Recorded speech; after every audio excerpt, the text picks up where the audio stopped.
再来看这读兽医的学生英国呢，其实拢真需要活体动物也是代替来练习治疗甲手术。也毋过后来是因为这个来源有限，也阁有动物福利的顾虑，所以即马中兴大学是来引入动物的模拟教具，真做是上新的教学方式之一。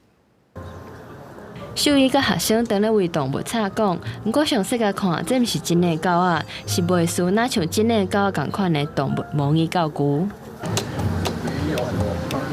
这模拟教具毋但当互学生练习 CPR、抽血、处理空喙等等诶技术，甚至连喙舌、喙齿拢做甲袂输那真诶共款。若大型动物类诶练牛，除了会当实际互学生用手摸练习看诊，嘛会当模拟替牛某做产。 另外，这个老师家己研发的鱼类教具，阁是国内唯一会当模拟鱼类抽血和检验的。摸到的时候有吓一跳，因为那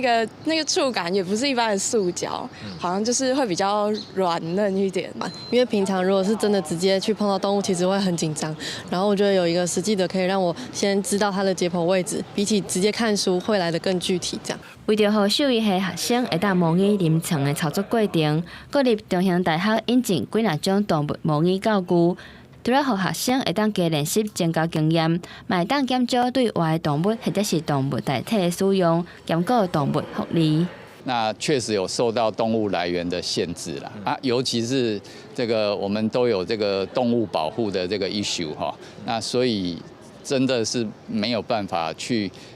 拿这个真正的活体